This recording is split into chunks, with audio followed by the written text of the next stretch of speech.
こんにちは。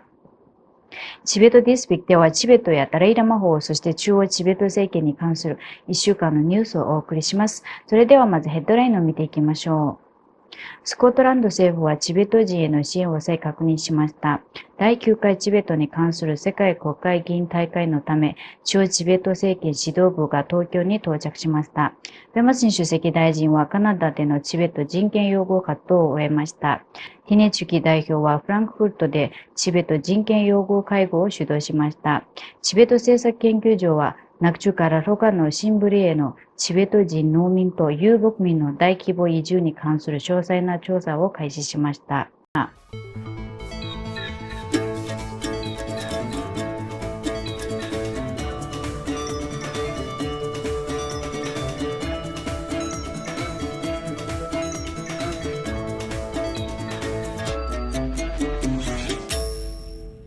スコットランド政府は特にダレイラモ法14選の転戦問題に対して、チベット人の信教の自由と人権に対する支持を改めて表明しました。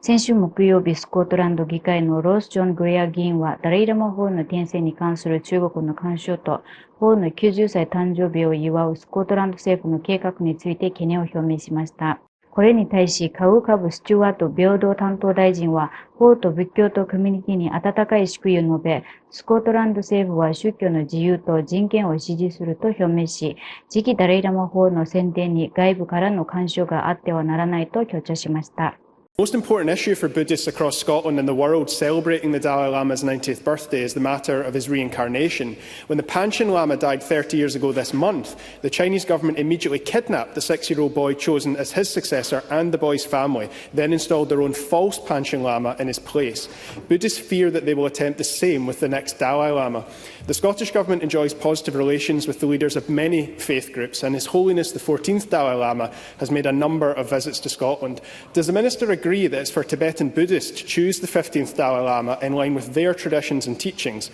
and that the Scottish Government would only recognise a Dalai Lama appointed on these terms? Minister. I'd like to thank Ross Greer for bringing these issues to the Chamber. I am aware that he travelled to India in April and met with the Dalai Lama. The Scottish Government supports the principles of religious freedom and human rights. It believes that the Tibetan Buddhist community should have the right to choose the next Dalai Lama without external interference. 第9回チベットに関する世界国会議員会議に先立ち、中央チベット政権の指導部が東京に到着し、チベット問題への国際的な関与において重要な一歩を踏み出しました。代表団には、キンポスナムテンベル議長、ペンバチン主席大臣、ドマツリテカン副議長が含まれ、ダレイラモ法日本代表部事務所の代表が同行しました。代表団の最初の公式行事の一つとして、東京の参議院議員会館において、日本チベット国会議員連盟とハイレベル会合が行われました。この会合は、日本チベット国会議員連盟会長の山谷恵理子議員が議長を務め、事務局長の山田博議員が司会進行を担当し、国家基本問題研究所の理事長である桜井義子氏も出席しました。会議の中でペンバチン主席大臣は中国共産党の支配下にあるチベットの人権状況の悪化を指摘し、世界の指導者たちに対しチベットを指す際にシーザンという用語の使用を控えるよう強く求めました。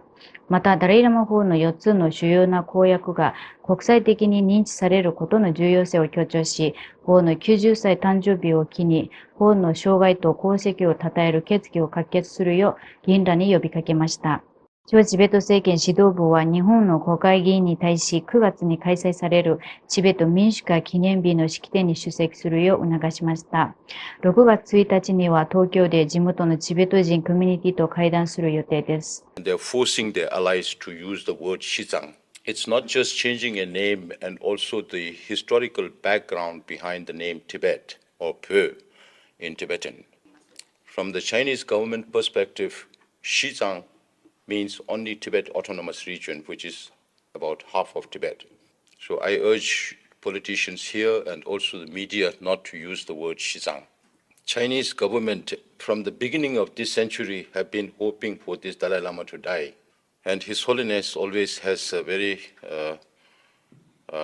amiable way of responding to these difficult questions. His Holiness says if Chinese government is really serious about reincarnation, they should study Tibetan Buddhism first and believe in the concept of life after death. So this July, we are holding a conference of all the Tibetan Buddhist leaders in Dharamsala for 3 days. His Holiness will meet with all of them, and most probably he will issue a statement during those times. So in line with those statements, Japanese Parliament group can also issue statements in support of that. また、ペンバチン主席大臣は5月31日に大阪を訪問し、地元の議員らと意見交換を行うとともに、政府学園を訪問する予定です。ペンバチン主席大臣は先週土曜日から3日間にわたり、カナダ・バンクーバー島の現地チベト人コミュニティ、グレーター・バンクーバー地域のチベト人コミュニティ、カルガリーのチベト人青年、そしてカルガリー現地のチベト人コミュニティと4回の個別会合を行いました。これらの会合において主席大臣は、中道アプローチと統治における集団としての人口デジタル化の重要性、コミュニティ全体の困難を乗り越える力、チベト人ディアスポラ内の団結の必要性、第16期内閣及び若い世代のチベト人がダライラマ法の展望を守り、チベットのアイデンティティ、宗教、文化を守り伝えていく責任について強調しました。5月16日、主席大臣はカナダのボランティアチベット支援団体によって開催された夕食会に来賓として出席しました。300人以上が出席したこのイベントでは、チベット人ディアスポラにおける若者主導の市民参加の新たな基準が確立されました。今回の訪問をもってペンバチン主席大臣による北米公式訪問を終了しました。主席大臣はアメリカ及びカナダの9カ所でアメリカの上下両院議員21名、国務省関係者、カナダ連邦議会議員4名、元政治指導者や専門家、そして現地のチベット人コミュニティと会合を行いました。先週の火曜日と水曜日、チベット事務所ジュネーブのティネチュキ代表は、元特使で常設連絡委員会顧問のケサン厳選し、チベット事務所ジュネーブの国連人権担当官のプンソクトゲシとともに、ドイツのフランクフルトでチベットのための一連の会合を開催しました。それぞれの会合では、フランクフルトの Friends for Friends のフランク・オース会長、ヘセン州のディーター・バイネ首席議典官、ドイツの元政治家で法律の専門家であるローランコ法師と面会し、最後にチベットハウスドイツに立ち寄って今回の訪問を締めくくりました。これらの会合において、ティネチュキ代表が率いるチームはチベットにおける宗教の自由と人権状況の緊急性、ヨーロッパと国際社会の支援の重要性と必要性、中国がチベットで増大する侵略行為を浮き彫りにすることの必要性、及びダライラマ法の90回目の誕生日を祝う世界的な記念行事について発言しました。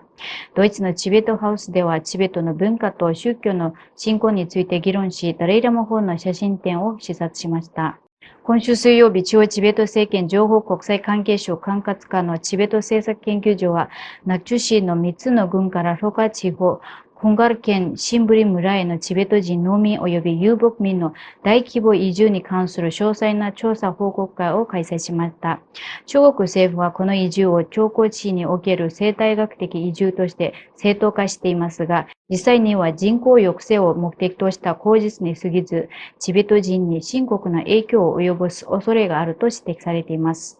報告会には情報国際関係省のカマチュイン事務局長をはじめ、チベット政策研究所のダワツリン所長及び、テンバイゲンセン田村副所長が出席しました。また、ナクチュ出身であることから、その地域に精通している、亡命チベット議会第17期議員のゲシアントン・レンジェン・ゲンゼン氏と、ノブリンカ研究所の中国語講師のゲンゼン・チュキ氏も招待されました。この問題に半年をかけて調査を行ったチベット政策研究所の研究員であるサワンドジ・ジェシュン博士とロブサンタシ氏も登壇し、報告の内容について発言しました。これで今週のニュースは以上です。チベットテレビをご覧いただきありがとうございます。